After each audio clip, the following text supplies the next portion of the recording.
God has given us life to live, and that life is best lived by grace. Magandang araw po sa inyong lahat. This is Baljamin Tatlong Hari at ito po ang Life and Grace. Alam niyo po, I'm so excited for today because ngayon pong araw na ito ay magsisimula po tayo ng isang bagong book study. Nung nakaraan po natin ay pinag-usapan po natin ang aklat ng mga taga-Pilipos. Sinulat po ni Pablo sa kanyang mga partners, ang kauna-unahang iglesia na sumuporta po sa kanya para po sa pagpapahayag ng ebanghelyo ng mabuting balita. Subalit ngayon pong panahong ito ay pag-uusapan natin ang bagong aklat, ang aklat po ng mga taga-Galacia. Sulat po din po ni Pablo at ito pong Galatians na ito ay tinatawag nating Magna Carta of Christian Liberty. Ang tema po nito ay matagpuan natin sa Galatians chapter 5 verse 1 na kung saan ang sabi po ng Biblia, "It is for freedom that Christ has set us free." So, pag-uusapan po natin ang kalayaan na dinala ni Kristo para sa ating buhay. So, for today po, pag-uusapan po natin ang introduction to the book of Galatians. Ito po yung sulat ni Pablo sa mga taga-Galatia. So, pasimulan po natin. Alam niyo po, when I was still in Bible school, we were told that the book of Galatians is the explanation to the book of Romans. At ito pong course subject na ito, itong Romans and Galatians, was my favorite subject and still my favorite subject. The book of Romans is Paul's masterpiece on the study of grace. But the book of Galatians is his strongest teachings on the subject of grace. Dito po, kumbaga sa boxing, ay hinubad po ni Pablo ang kanyang boxing gloves at naging brutal po siya sa pagtuturo patungkol sa biyaya ng Diyos. Naniniwala po akong sa pag-aaral natin nito patungkol sa biyaya ng Diyos from the book of Galatians combined with the teachings from the book of Romans ay magiging isang magandang combination punch po ito that will knock out condemnation sa atin pong mga buhay. Alam niyo po kasi, righteous standing is a free gift from God and not a result of our holy living. And that is why I am so excited na makipag-aralan nito sa inyo, kasama po kayo. Simulan po natin.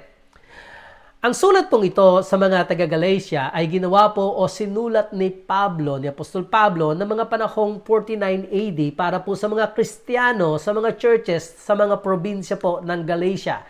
Ito pong lugar ng Antioch of Pisidia, ito pong Lystra, Derbe at Iconium, mga lugar na tinatayang nasa Central Turkey sa kasalukuyan na napuntahan po ni Pablo sa kanyang unang missionary journey.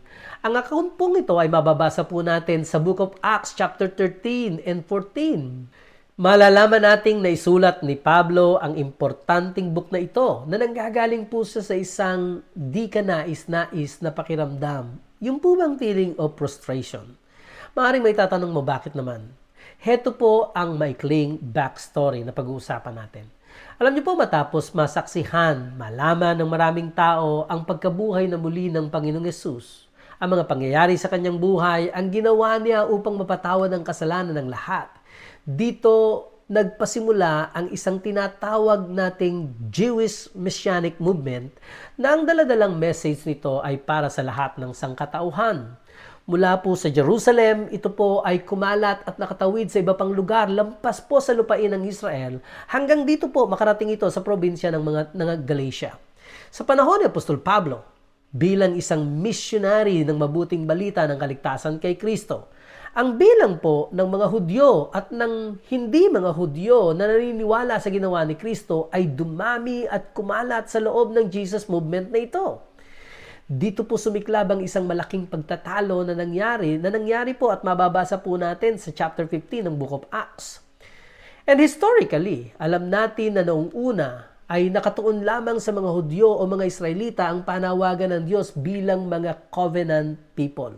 Sila yung pinili upang mabuhay ng ayon sa hinihingi ng kautusan tulad ng pagtutuli o yung tinatawag nating circumcision of male, pagkain po ng kosher food, and observing Sabbath day at mga festival po. Marami pa pong iba. At marami pong Jewish Christians ang naniniwalang kailangan itong gawin ng lahat ng mga non-Jewish Christians yung pong pagsunod sa kautusan upang sila ay maging tunay na kabilang sa pamilya ng Diyos.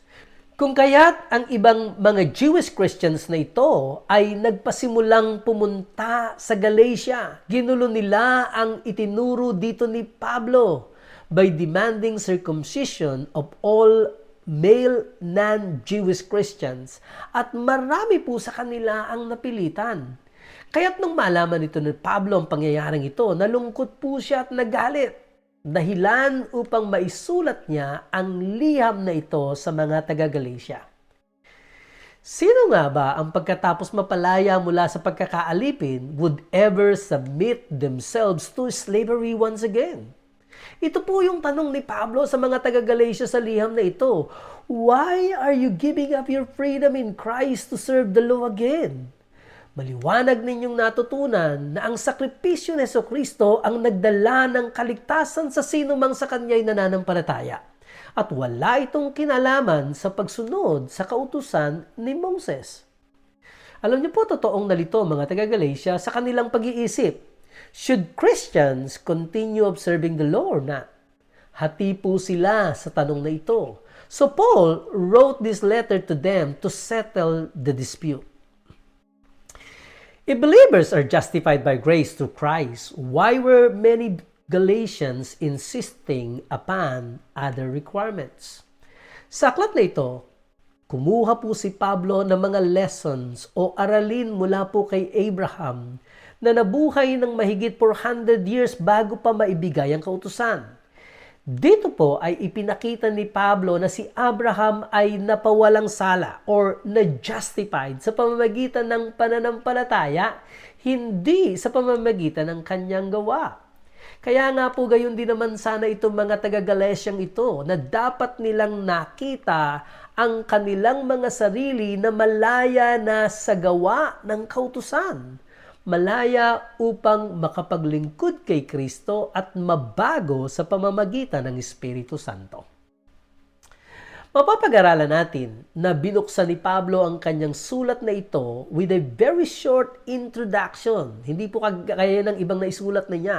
And then he cut immediately to the heart of the matter. Straight to the matter po. Pinag-usapan niya po ito. Sabi niya agad sa chapter 1 verse 6, "Ako'y namamangha na napakabilis ninyong iniwan siya na tumawag sa inyo sa biyaya ni Kristo at bumaling kayo sa ibang ebanghelyo." I hope napansin niyo po na interchangeably ay ginamit ni Pablo ang mga katagang biyaya at ebanghelyo. Sa English po, grace and the gospel. Alam niyo po, ang puso ng ebanghelyo ay ang biyaya ng Diyos. At anumang paglihis mula dito ay nangangahulugan ng pagbaluktot sa ebanghelyo.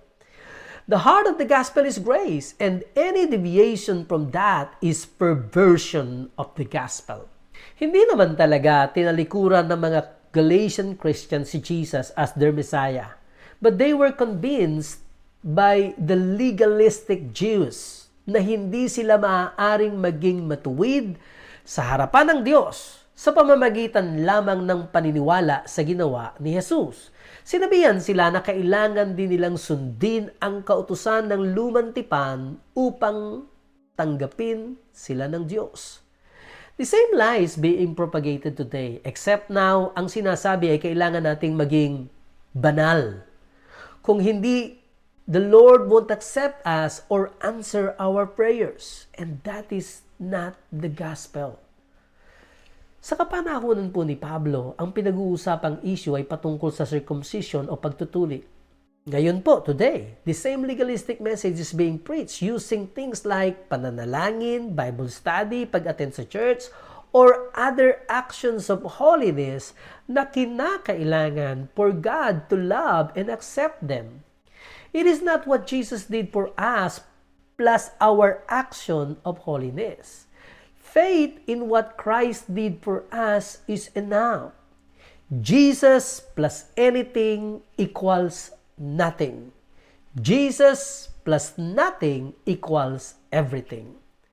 Alam niyo po, wala namang nagsasabi na hindi tayo dapat manalangin o hindi tayo dapat mag-Bible study o hindi tayo dapat magsimba o iba pa. But anytime it is preached or teach na ang Diyos ay galit sa atin if we fail to do these things, it is not the true gospel. That type of teaching puts the burden of salvation on us and open us to the condemnation na dala-dala po ng dyablo. Ang tawag ni Pablo dito sa chapter 1 verse 7 ay perversion ng gospel o ang pagbaluktot sa ebanghelyo. Then sa verse 8 po, Paul made one of the strongest statements he ever made. Sabi niya po sa verse 8, "Subalit kahit kami o isang anghel mula sa langit ang mangaral sa inyo ng ebanghelyo na iba sa aming ipinangaral sa inyo, ay hayaan siyang sumpain." The Galatians must have been shocked na marinig nila ito. Maring sinasabi na paano ito nasabi ni Pablo. Malamang na hindi naman niya talaga minimin ang kanyang ibig sabihin. Kaya nga po, in case anyone missed out, ito pong sinabi ni Pablo the first time, inulit po niya itong radikal na pangungusap na ito sa verse 9. Ang sabi niya, "Gaya ng aming sinabi noong una, at muli kong sinasabi ngayon, kung ang sino man ay mangaral sa inyo ng ebanghelyo na iba kaysa sa inyong tinanggap na, ay hayaan siyang sumpain." Alam niyo po sa ating lipunan at kapanahunan, wala na pong nagsasalita ngayon ng mga bagay na tiyak, katulad nito. Dito po kasi tiyak na tiyak si Pablo. How could anyone be so sure of themselves? Kaya si Pablo goes on to explain the rest of the first chapter that he didn't get this revelation of the gospel from any man but directly from God. Kaya po siya tiyak na tiyak sa kanyang sinasabi because hindi niya po ito tinanggap sa kahit kaninong tao. Tinanggap niya ito direkta mula sa Diyos. And that is why he was so adamant. There was no room for compromise in the gospel. Sa chapter 3 po, tinawag po ni Pablo mga taga-Galatia na hangal. Ang sabi niya, mga hangal kayo, mga taga-Galatia. Paul calls them foolish for leaving the grace of Christ and going back to relating to God based on their performance. Sabi pa niya, sino ang gumayuma sa inyo? He reminds them of how they had originally put faith in Christ alone and receive all that God had for them sa pamamagitan ng pananampalataya. Bakit sila bumabalik sa legalismo? And that is a good question. Ipinakita sa kanila ni Pablo kung ano talaga ang tunay na dahilan sa pagbibigay ng kautusan. Hindi ito upang matulungan tayong mabuhay ng may kabanalan. Ibinigay ang kautusan upang ipakita sa atin ang ating mga kasalanan at dalhin tayo sa condemnation para di tayo malinlang na kaya nating makipag-relate sa Diyos ng base lamang sa ating performance. Nakakagulat na ang average Christian po ngayon has totally missed this fact and instead embraces the law as a good thing.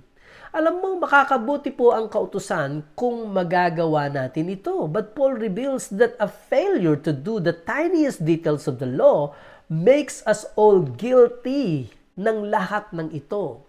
Instead of receiving the blessing for obedience, ang maliit na pagkakamali ay nakapagdadala ng sumpa. And the only way out of the curse is through faith in Christ alone.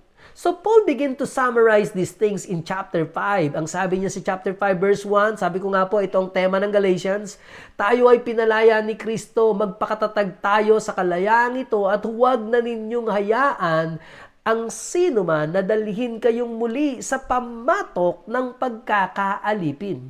Alam niyo po, ang word na pamatok o ang katagang pamatok na sinasabi dito ni Pablo ay ang kautusan. He's saying, don't go back to trying to please God by adhering to the law, by adhering to the rules and regulations.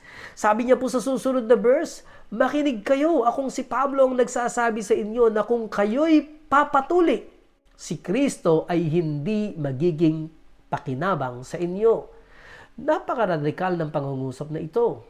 And that is saying that if our trust is in something that we do to make accepted with God, katanggap-tanggap sa Panginoon o kalugod-lugod sa Panginoon, then what Christ has done for us will profit us nothing. And this is exactly what is happening sa buhay ng maraming tao. Alam nila ang tungkol kay Kristo at naniniwala silang binayaran ni Jesus ang kanilang mga kasalanan. Ngunit iniisip nila na kailangan nilang makuha ang kapatawaran na iyon sa pamamagitan ng sarili nilang pagsisikap at pagkilos. By believing that, pinawawalang bisa nila ang ginawa ni Kristo para sa kanila. They are getting what they deserve instead of what Christ did for them. Nakalulungkot po ito na they have fallen from grace back into trusting in themselves. Now, ang ibig sabihin ba ng grace na ito ay pwede na o malaya na tayong mabuhay sa kasalanan? Napakapopular na tanong po nito. And the obvious answer is, of course no. Of course not. Not by any means. Yun po ang palagi ang sinasagot ni Pablo. What it means is that God loves us the same even if we live in sin. Ito po yung binigyang linaw ni Pablo sa Galatians chapter 5 verse 13. That holy living is still the right way to live para po sa atin. Sabi po niya sa Galatians chapter 5 verse 13, sapagkat kayo mga kapatid ay tinawag sa kalayaan, subalit huwag lamang ninyong gagamitin ang inyong kalayaan bilang isang kadahilanan para sa laman, kundi sa pamamagitan ng pag-ibig ay maging alipin kayo sa isa't isa. Alam niyo po, sa totoo lamang, kapag naunawaan mo at naranasan mo ang grace ng Diyos, ang grace na ito, hindi ka nito itutulak sa pagkakasala, but it will teach you to deny ungodliness. Kagaya po ng sinasabi ng Book of Titus.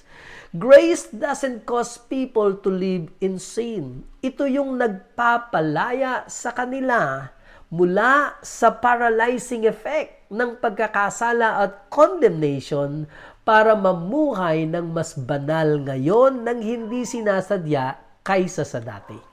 Alam niyo po, you can live holier accidentally now than you ever did on purpose before. At kung pag-iisipan po nating mabuti, ang mga taong nagsasabi na, hoy, mag-ingat kayo sa grace na yan, ay mas nakapagtitiwala sa kanilang sariling kakayanan na makaiwas sa kasalanan kaysa sa makapagtiwala sa biyaya ni Lord na makapamuhay sa kabanalan. Ang isa pong kalimitang tanong ay, ano mangyayari kung ang grace is taken for granted at mabuhay sa kasalanan? Ito po ay sinagot ni Pablo sa chapter 5 verse 15. At ang sabi niya po, Galatians chapter 5 verse 15, ngunit kung kayo-kayo ang nagkakagatan at nagsasakmalan, mag-ingat kayo, baka kayo'y magkaubusan. Paul is simply saying that there are still consequences to sin. But those consequences ay hindi galing sa Diyos. Ang pamumuhay sa kasalanan ay nakapagbubukas ng pinto sa Diablo upang makapasok at sirain ang inyong mga buhay. And we don't want that to happen. As much as possible, we live holy. Nabubuhay po tayo ng may kabanalan. And we never do these things in order to earn anything or makatanggap ng pabor sa Panginoon. We are already favored.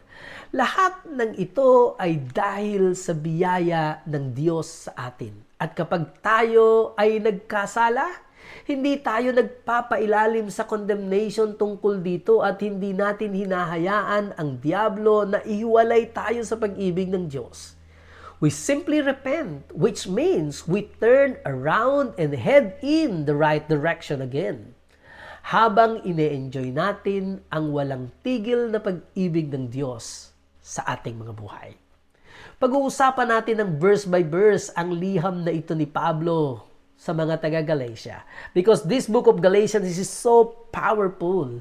It's a powerful teaching. Napakarami pa pong ibang nuggets of truth of the gospel sa book na ito na mapag-uusapan natin at pag-aaralan natin sa mga darating pa pong mga episodes.